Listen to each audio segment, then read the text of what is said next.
The importance of being able to hear yourself clearly when on stage cannot be underestimated in your ability to have a good show. So in this video, we're going to take a look at a medium-priced in-ear monitor system. This is from Tuga. This is the SEM200. Let's go.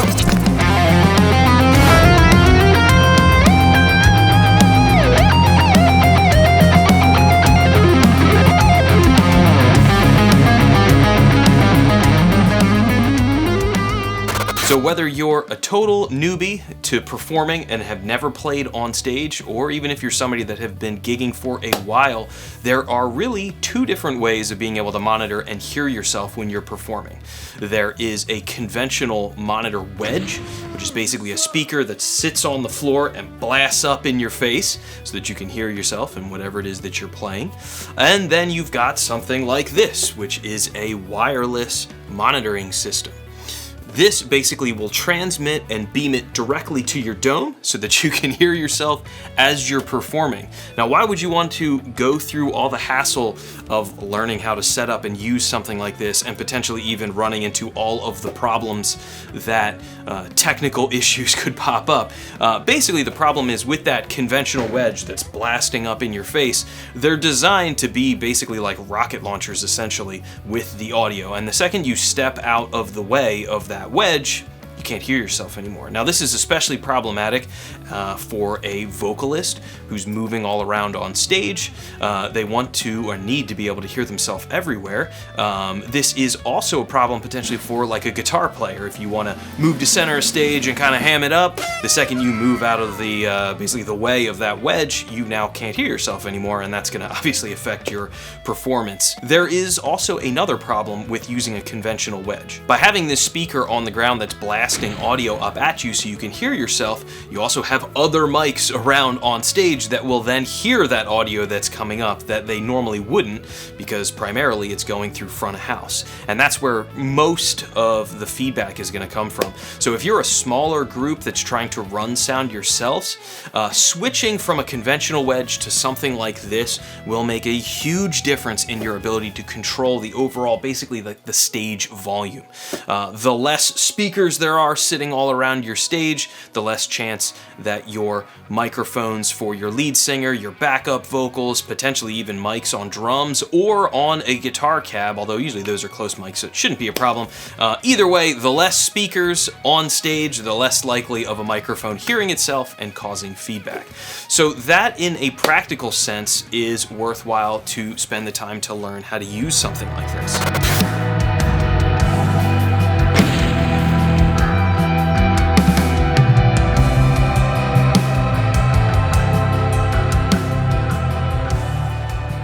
So the Tuga SEM200 comes in at about $290 on Amazon, so it is not terribly cheap. But if you start pricing out legitimate in-ear systems from either Shure or Sennheiser or any other, big, well-known brand, man, they get eye-watering really fast, and you could be pushing over $1,000 or even way more if you're trying to build a in-ear rig for your whole group with potentially 4 or 5 separate mixes. So for about $300, you're getting 2 separate stereo channels. Is a pretty decent value, and that's why when they asked me to review it, yes, they did send it to me for free. No, I'm not going to let that bias my opinion. I will let you know what I really think of the thing, but that was one of the reasons why I was kind of excited to check it out. So what do you get with the SEM system? You've got 2 channels and 2 body packs that come with it. It is true stereo for both, with a combo jack on the back. So you've got 2 XLR ins that also have Neutrik connectors where you could plug a 1/4 inch in. You've also got a second 1/8 inch input, which is true stereo right on in. You've got little teeny knobs to control the overall level going into the system, as well as another set of outputs. So if you want to then send that mix to some other piece of equipment for some reason, you would be able to do that. On the front panel, you've got the ability to change the channel for either body pack. You've also got 2 separate volume knobs and headphone outputs for monitoring directly off the front of the rack. you've got a power button, you've got a USB input, and you've got the ability to Bluetooth. It says HB, I don't know why, but that is the Bluetooth indicator, which flashes when it is not set up. And then you've got the ability to pause and play, fast forward, or rewind a track through that Bluetooth connection. I'd also think it's kind of cool to point out that the underside of the unit does have some little feet on it. So if you want to have it just sitting on top of a table and you're not necessarily going to rack mount it, that is an option, which is kind of cool. I think that's a nice little attention to detail. For your two body packs, you get all metal construction with a metal belt clip. You've got built-in batteries that you charge via the USB-C port on the side of it. On the top, you've got your power button on and off, and you've got your headphone output, and then the place to put your antenna. The front panels are kind of delightfully 80s LCD kind of screens. They get the job done. You're able to see them pretty well in bright or definitely in low light, and the same sort of 80s LCD screen on the actual receiver rack mount unit as well. They also provide basically everything you would need to be able to at least use the unit right out of the box. You get a couple pairs of cheap headphones, you get a couple unbalanced 1/4-inch cables, and you get some USB cables to charge the body packs. You do get two separate USB cables in order to charge the body packs, but it does not come with a power supply to plug it directly into a wall, so you will have to use the USB jack on the front of the rack unit if you don't happen to have a separate power brick, and it is worthwhile to point out that they are two separate USB cables. Now the two different channels does have two different frequency ranges, so channel 1 is 550 to 575, and then channel 2 runs on 575 to 590. Now both body packs also have the ability to change between a stereo and a mono mode, and syncing them if you decide to change a channel due to interference or dropout problems. It's very simple to pair them using the pair command on it. You just put the body pack up to the IR when pairing, and it pairs quick and easy.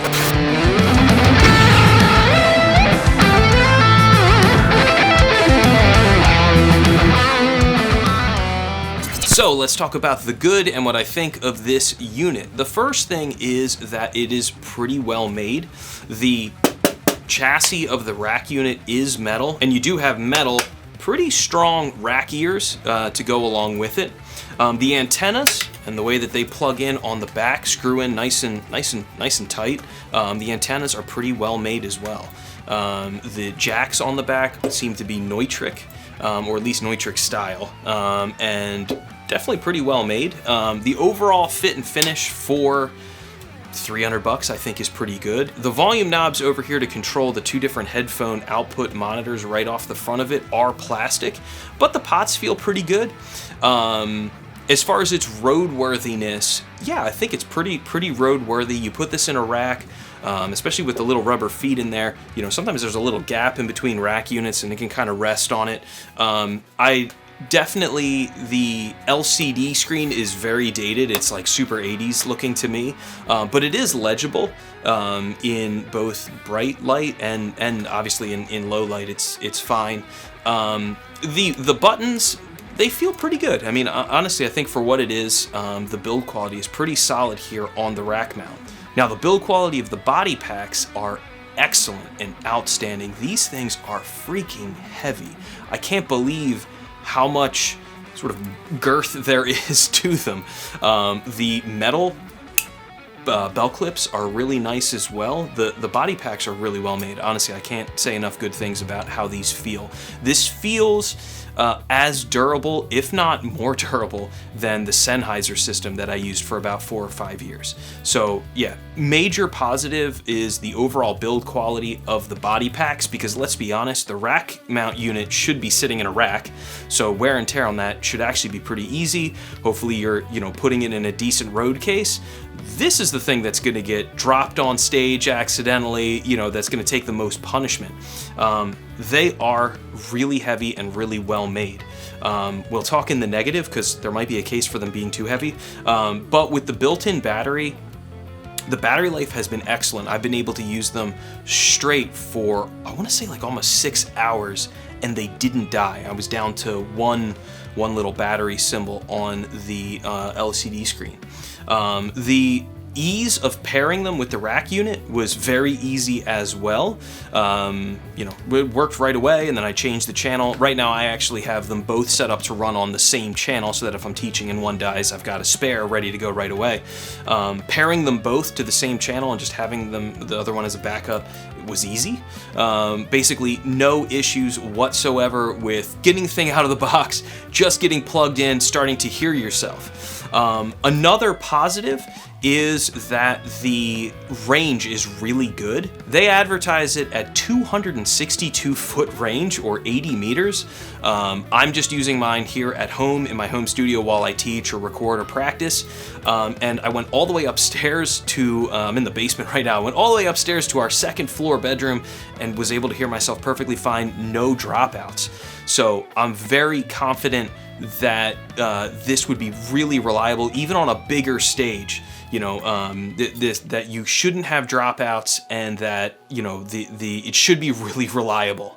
Another big positive is the frequency response. So like I mentioned earlier in the video, the Mhz system I've been using is just wildly inaccurate, like not even close to, you know, you plug directly in off, I'm using like a quad cortex for my guitar, you know, plug directly into the quad cortex and then plug into the Mhz, and they don't even sound remotely the same.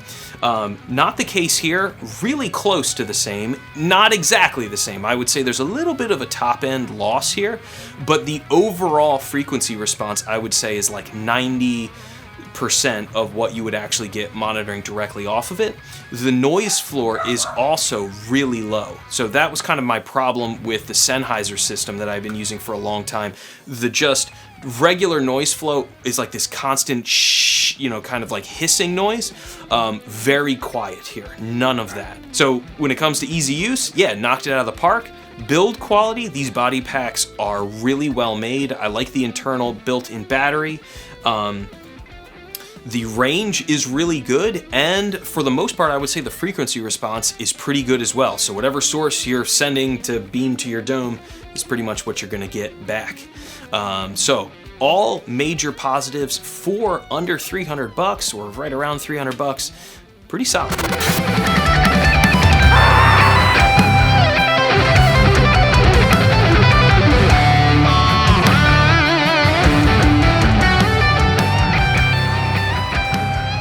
So let's talk about negatives. There's really not very many negatives to talk about. Unfortunately, I have had the signal drop out occasionally here and there while I've been teaching. It's been a little inconsistent, so it's hard to put my finger on exactly why it's happening.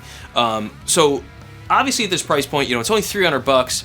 The Sennheiser system that I've been using when that was new was more like 1,200 bucks, and that has the ability to scan your area and find out which channel is potentially the clearest, so that there's less like putzing around. You know, you get to a new venue, who knows what interference is nearby, you run your scan, okay, you figure out that this channel has the most openings, so, you know, that should be the best to roll with so that the signal doesn't drop out.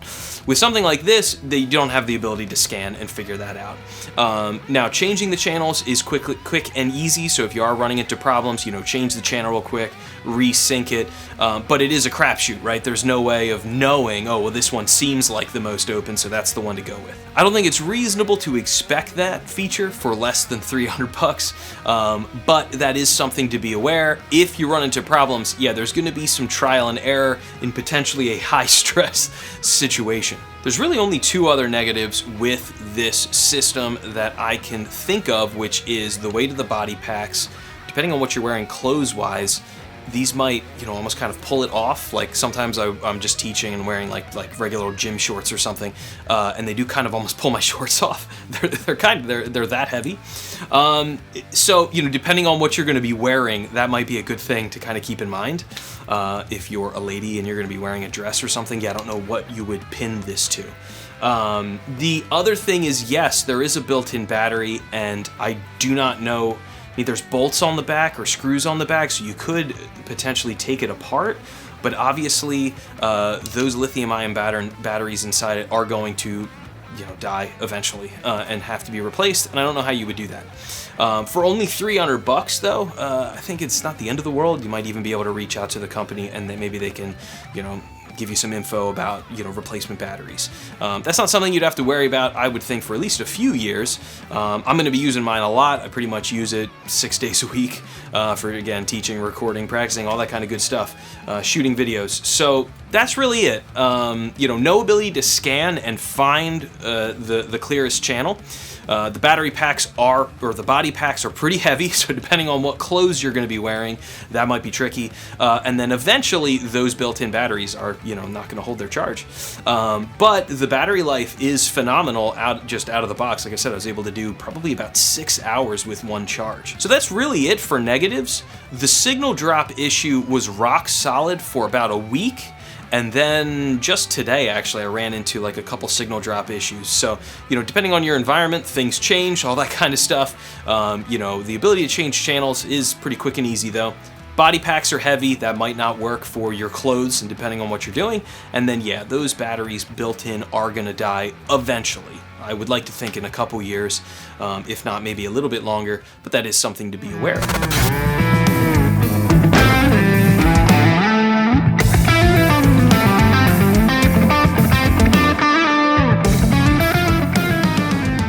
So would I recommend the SEM200? My honest opinion is yes, definitely, especially if you're a smaller band trying to get into some sort of an in-ear rig.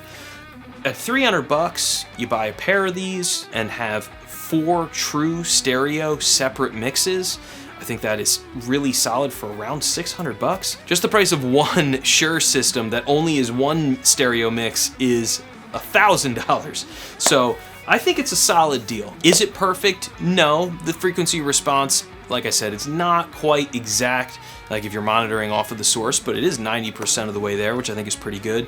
The range, I think, is pretty solid. I would definitely be confident using this system at a gig, and I think the ability to change the channel is easy enough where if you had to do it on the fly and kind of troubleshoot, you could definitely get through the gig. So thanks for watching this video. Hopefully you found that informative and vaguely interesting. On my channel here, I do a ton of shreddy guitar stuff, guitar reviews, other audio and product reviews like this one. If you like my vibe and the whole thing, like and subscribe. I would greatly appreciate the support. I am a Berklee College of Music grad, and yes, I do give guitar lessons, music production lessons, and music theory and ear training lessons. So if you like all the shreddy bits and you're interested in a lesson, my contact info is down below. Thank you again for watching, and I'll see you in the next one. Woo!